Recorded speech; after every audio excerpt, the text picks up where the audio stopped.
A gente está cercado por paisagens o tempo todo, né? A da nossa rua, a do caminho para o trabalho ou para a escola, a da janela de casa. Mas será que a gente já parou para pensar o que realmente é uma paisagem? Quando a gente ouve a palavra paisagem, para muita gente, o que vem na cabeça é uma imagem assim, né? Uma natureza exuberante, uma cachoeira espetacular, algo que a gente considera bonito. É uma associação quase automática, e é fácil entender por quê. Tá, mas e para a geografia? A ciência que estuda o espaço. Será que uma paisagem precisa ser bonita para ser considerada paisagem? Vamos ver que a história é um pouco mais ampla. Ok, vamos mergulhar nisso. Para começar, a gente precisa ir além dessa ideia de bela vista. Vamos expandir o nosso conceito e entender o que é paisagem de verdade.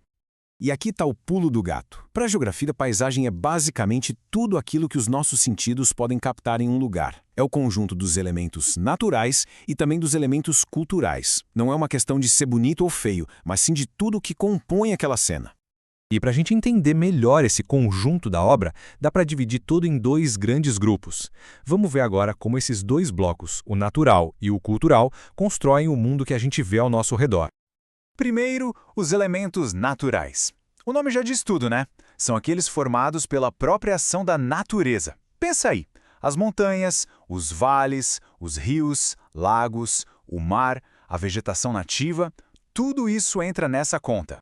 E olha só que exemplo perfeito. Aqui na Chapada dos Veadeiros, em Goiás, o que domina a cena são justamente esses elementos. A gente vê os morros, a vegetação do cerrado, tudo moldado ao longo de milhões de anos pela natureza, com pouquíssima interferência humana visível. Do outro lado da moeda, a gente tem os elementos culturais. Às vezes, a gente chama de elementos humanizados também. Aqui entra tudo aquilo que foi construído pelas pessoas. As casas, os prédios, as pontes, as estradas e até mesmo as plantações, que modificam a paisagem original. Agora, o mais comum é encontrar uma mistura dos dois. Em Recife, por exemplo, a gente vê perfeitamente os elementos culturais, como os prédios e a cidade, se entrelaçando com os elementos naturais, que são o rio e o mar. A maioria das paisagens que a gente conhece é, na verdade, essa combinação. É por isso que a gente pode pensar na paisagem como se fosse um livro aberto. Ela é um registro vivo da história de um lugar, do modo de vida das pessoas, das suas atividades. Ela conta uma história. Só que esse livro não está parado no tempo, não. As paisagens estão sempre mudando. E agora a gente vai ver como tanto a natureza, quanto nós, os seres humanos, estamos constantemente reescrevendo o espaço. A transformação feita pela natureza geralmente é bem lenta. Essa formação rochosa aí na Bolívia, por exemplo, foi esculpida pela força do vento ao longo de milhares e milhares de anos. É uma mudança gradual que a gente nem consegue perceber no nosso dia a dia.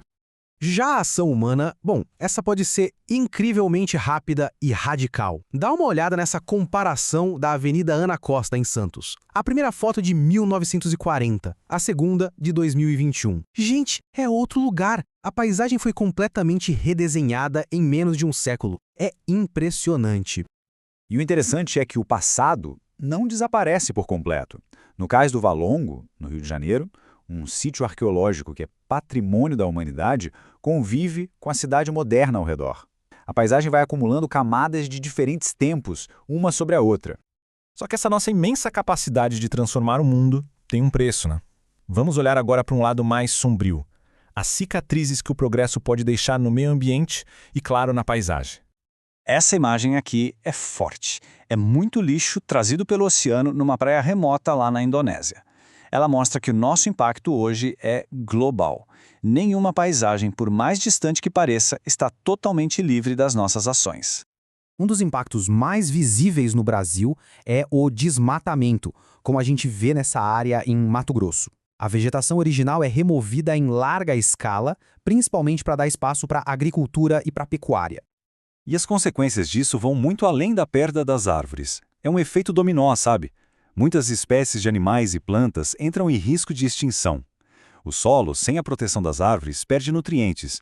A terra, que é lavada pela chuva, vai parar nos rios. E, no fim, o risco de inundações aumenta para todo mundo que vive na região. E além do desmatamento em si, o uso de produtos químicos na agricultura, como fertilizantes e agrotóxicos, também é um problemão. Eles podem se infiltrar no solo, contaminar a água e afetar ecossistemas inteiros e a nossa saúde. Bom, diante desse cenário, fica claro que a gente precisa agir. Então, vamos virar a chave e focar nas soluções. falando sobre a importância de preservar nossas paisagens para o futuro. Mas por que preservar é tão fundamental? Olha só, são vários motivos. Primeiro, para proteger espécies que estão correndo o risco de desaparecer para sempre. Segundo, porque essas áreas são verdadeiros laboratórios para a ciência. Terceiro, porque elas guardam um potencial medicinal imenso em plantas que a gente nem estudou ainda. E, muito importante, elas abrigam comunidades tradicionais que têm um modo de vida totalmente conectado com a natureza. A principal ferramenta que os governos têm para isso é a criação das chamadas unidades de conservação. O Parque Nacional da Serra do Divisor, lá no Acre, é um ótimo exemplo. São áreas protegidas por lei, criadas especificamente para garantir a proteção da natureza. E para que essa questão não pareça abstrata, olha só o mico-leão da cara preta, uma espécie que está em risco de extinção e depende totalmente de áreas preservadas de Mata Atlântica para conseguir sobreviver. Proteger a paisagem é literalmente proteger vidas como a dele. E tudo isso nos leva de volta para casa. Depois de toda essa conversa, que tal a gente dar uma olhada com mais atenção para a paisagem onde a gente vive? Que história ela nos conta sobre a natureza, sobre as pessoas que vieram antes e sobre a sociedade que a gente está construindo hoje? Fica aí a reflexão.